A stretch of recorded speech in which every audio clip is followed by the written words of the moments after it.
Researchers made a discovery off Miami Beach, this one a fighter plane that may date back to World War II. Rescue crews immediately launched a search and late today found the plane on top of a glacier. And that's just part of this remarkable story. During World War II, hundreds of U.S. aircraft flew across the North Atlantic to bases in England to refuel and take off again. However, only a few were fortunate enough to make it back in one piece, due to the terrible snowstorms that plagued the areas they landed in. Now, decades after the war, the remains of some of these warplanes have been found. Could this discovery reveal what happened to the planes that didn't make it out? Well, this year, right before I got there, they found two airplanes. One was a TPM Avenger, and the other one was an F-6F Hellcat. Join us as we uncover the drone that captured an abandoned World War II plane frozen in an iceberg. The frozen World War II plane's discovery. During World War II, on July 15, 1942, as the United States was establishing a military presence in Great Britain in preparation for an invasion of mainland Europe, a squadron of 6 Lockheed P-38 Lighting Fighter aircraft and 2 Boeing B-17 Flying Fortress bombers were forced to make an emergency landing in the ice fields of Greenland because of bad weather. The crews were rescued 9 days later without incident, but the 8 planes were entombed in the ice and snow that accumulated in the ensuing decades. Over the decades, the ever-shifting ice sheets of Greenland buried the aircraft, known as the Lost Squadron, under 250 and 300 feet of ice. The first P-38 was recovered from the ice back in August 1992 by the Greenland Expedition Society, 50 years after it had been reclaimed by the Earth. Pat Epps and Richard Taylor of Atlanta had been searching for the lost planes for years, finally discovering them in 1988 thanks to the new radar technology. The aircraft had been carried 2 miles from their original location, and by the time they were found, they were under 264 feet of solid ice. Dubbed Glacier Girl, it was restored to flight-worthy status and quickly became famous.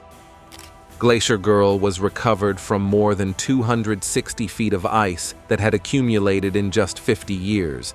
But that's just the beginning of all this. That this much ice had accumulated in just 50 years demonstrated that ice sheets can accumulate very quickly. Some biblical critics think the deep Greenland ice cores present an unanswerable argument for an old Earth, so creationists were understandably excited about the Glacier Girl discovery. Now, a revitalized search effort led by the non-profit Arctic Hotpoint Solutions has discovered another P-38 of the Lost Squadron. Hints of the aircraft were first detected in 2011 as the team combed the area with radar to search for objects under the ice. Earlier this year, the team returned to deploy new ground-penetrating radar mounted on drones to more efficiently search for the buried World War II warbirds. Once the P-38 was detected, the search team used a heat probe driven by a hot pressure washer system to tunnel through the ice in an attempt to touch the aircraft and confirm that it was indeed a plane, rather than a large rock or a woolly mammoth, according to a recovery team update sent to Popular Mechanics. When the heat probe came up, the team was pleasantly surprised to find it covered in 5,606 hydraulic fluid, a surefire sign that the object was one of the missing P-38s. Jim Salazar, a co-founder of Arctic Hotpoint Solutions, who has spent years searching Greenland for buried World War II planes, spoke about how they weren't anticipating what they had found. According to him, they had pulled the probe back up, and lo and behold, it had hydraulic fuel all over it, which gave a clear indication that something was stuck down under the ice. Initially, the team didn't know what the thick red substance was, but the group of pilots and aviation enthusiasts didn't need long to discover that it was 5606, a common hydraulic fluid in aircraft. Salazar told Fox News that they went ahead to pull it up, and it was pretty dense.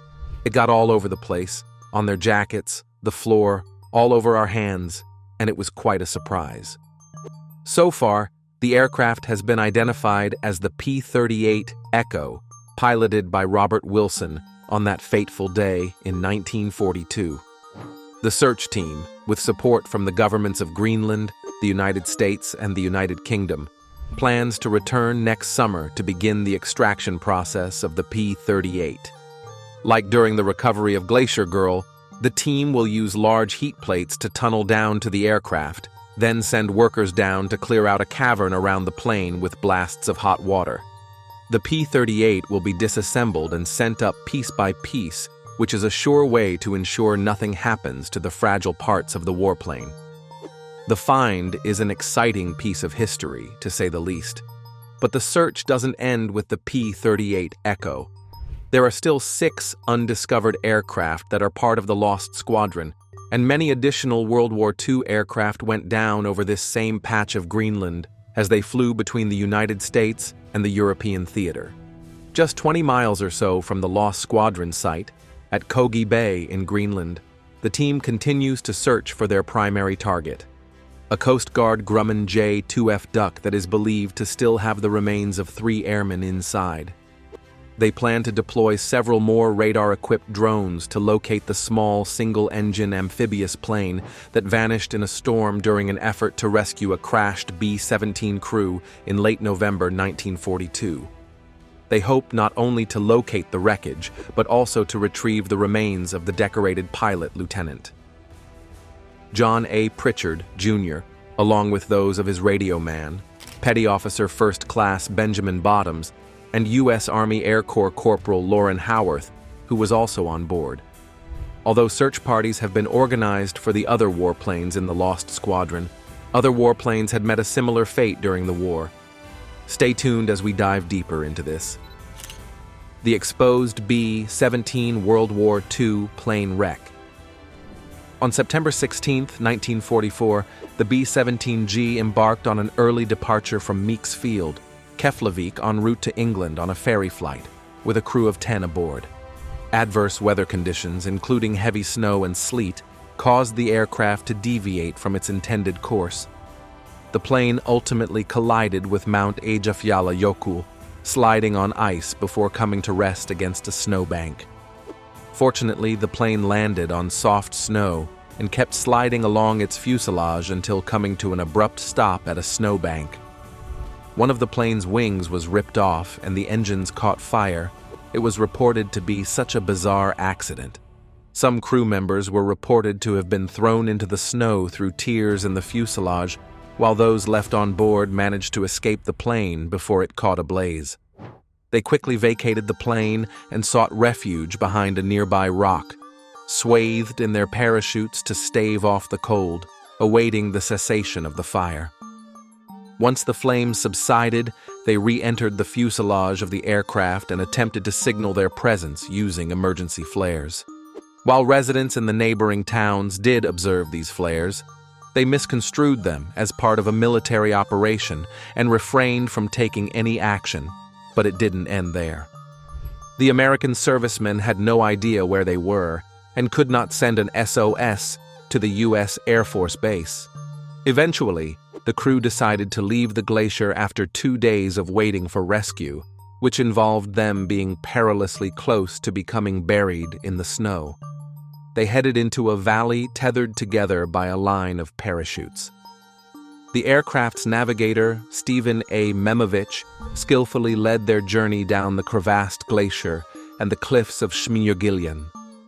Upon reaching lower ground, they embarked on crossing the Markarfljót River, which eventually brought them to the town of Fljótsdalur, nestled deep within Fljótshlíð. 6 of the crew members successfully arrived in Fljótsdalur after a strenuous 13-hour trek, while the remaining 4 spent the night outdoors and were subsequently rescued by farmers in the area of Fljótsdalshrepur. By the end of that month, U.S. authorities stepped up and carried out 2 expeditions to the crash. The first made it to the plane wreck and managed to retrieve some items from it. However, the second group had to turn back without reaching the site, and over time, the glacier swallowed the plane. However, in recent news, the U.S. World War II bomber has reportedly emerged from a melting glacier in Iceland 76 years after it crashed on its way to England. Today, with global warming stripping the land of ice, the warplane has reappeared, mangled and torn, but still able to provide a fascinating glimpse into the past. Locals, such as the former mayor of Isafjordur, Guðmundur Gunnarsson, see the wreck as a tourist attraction and have rejected calls to clean it up. An experienced hiker, Gunnarsson told the Daily Mail that ever since he heard about the wreck, he had been restless. He found the story compelling, and once he told his friends about it, they became restless too. They hiked to the American wreck to inspect the area and take photos which were later shared on social media. Aviation fans will remember the name Eyjafjallajökull, for the site of the glacier is the same as the location of the volcano which erupted in 2010, sending out a cloud of ash which brought European air travel to its knees. The melting glacier is now breaking the wreck into multiple fragments. These pieces scatter across the site, giving it a junkyard-like appearance. The wreckage provides a tangible connection to the past, a stark reminder of the war's far-reaching impacts.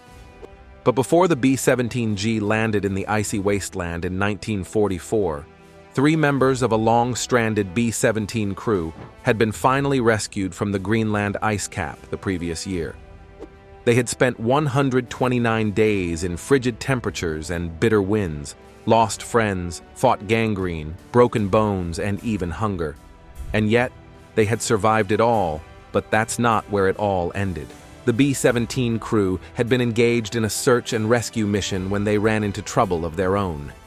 Just a few hours into their search, the B-17 was overcome by an unexpected whiteout storm. The pilot couldn't see, and his instruments were of no help either.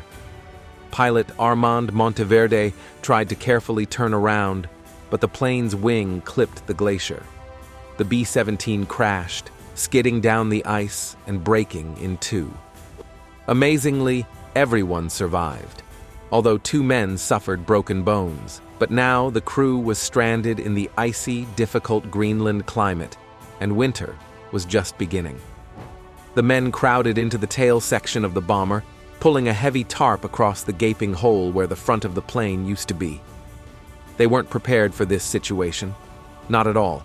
Their clothing and shoes were inadequate, they didn't have enough food, and sleeping bags were a pipe dream.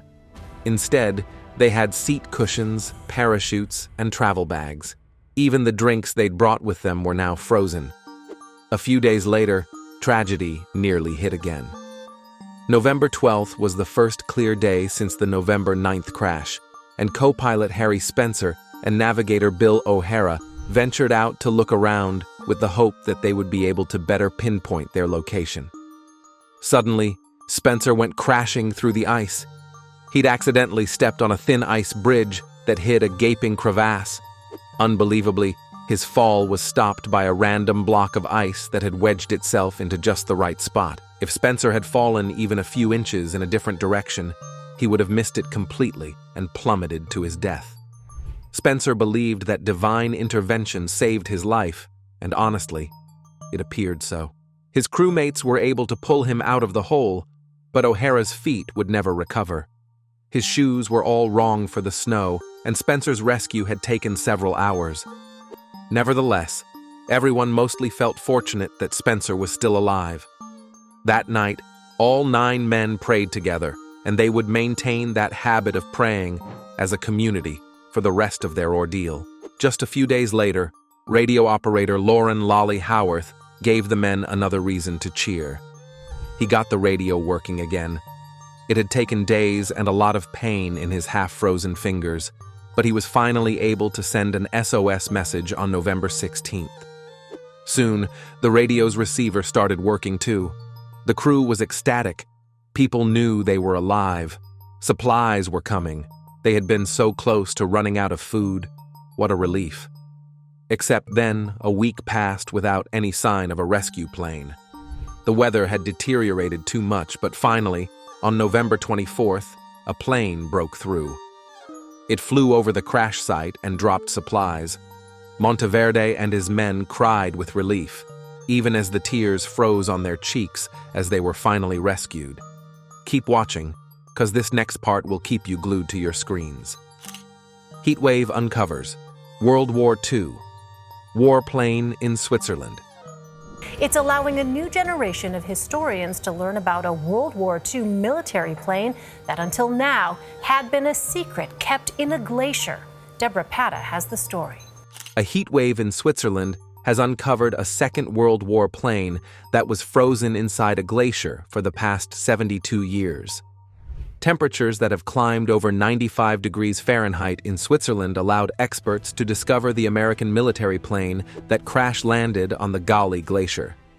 The American C-53 Skytrooper, a military transport aeroplane, better known under its RAF name of the Dakota, was flying from the Austrian town of Tulln, near Vienna, to Pisa in Italy on 18 November 1946. However, due to the adverse weather conditions, the pilots decided to take a long detour route via Munich, Strasbourg, and Marseille so they would not have to cross the Alps. Flying at a speed of 174 miles per hour, the pilots reportedly became disorientated on the first leg of the flight from Tulln to the Bavarian capital of Munich. When flying over the Tyrolean city of Innsbruck, they were flying into Switzerland when a sudden gust of wind and a snowstorm forced them to crash land the plane at an altitude of 10,990 feet onto the Glacier in the Bernese Alps. A giant rescue mission was set up by the Swiss Army to save the 8 passengers and 4 crew members after they heard an emergency radio message. It was the scene of the largest alpine rescue operation ever seen at that time, and as a result of the successful mission, the crash on the glacier is seen as the birth of Swiss air rescue. But here's where things get interesting. On 23 November, 5 days after the crash, Swiss ski soldiers located the wreckage. They were able to rescue every passenger and crew member through a series of daring snow landings on the glacier. Even though a propeller of the plane was uncovered in 2012, the rest of the wreckage has always remained covered by the glacier's snow and ice. Due to the warm summer this year and the rapidly receding glaciers in the Alps, experts have now managed to uncover large parts of the crashed plane for the first time. According to experts, the crash site at the glacier now looks like a field full of debris as various objects of the Dakota, such as wings and propellers, as well as other objects like tin cans, hangers, and spoons, have become visible.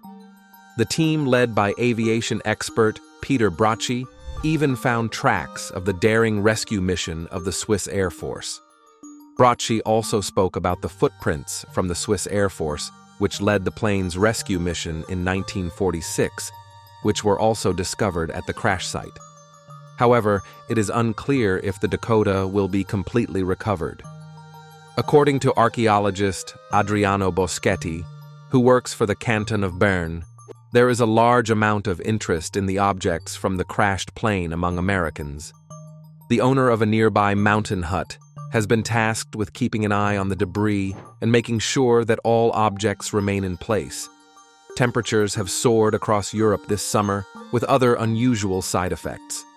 Zoos in France have been forced to give gorillas banana ice cubes. In Italy, cows have been producing 15% less milk due to the dry grass, while in Germany, gherkin farmers have struggled to reap crops. Swiss scientists have warned that many glaciers will have disappeared from the Alps by 2050. They also believe that the Aletsch Glacier, which is the biggest in the Alps, will almost disappear by the end of the century, they warn. Residents of the area where the warplane's remains were found believe the wreck was a great folk tale that has brought many visitors around solely for the sake of the Dakota. What had been a tragic end to an incredible fighter jet has now become a source of intrigue and entertainment to the public. As the heat wave continues to spread across areas prone to glaciers and snowstorms, experts believe more hidden secrets could emerge from the depths of the iceberg.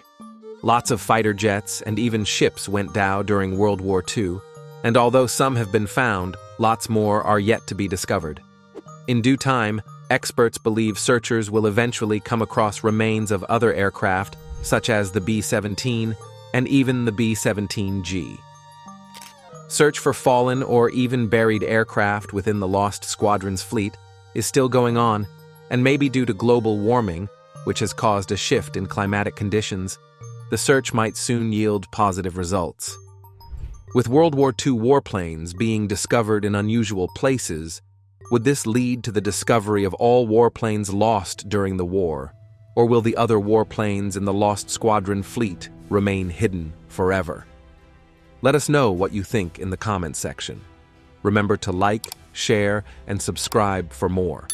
Also, click on the next video on your screens. You will love it.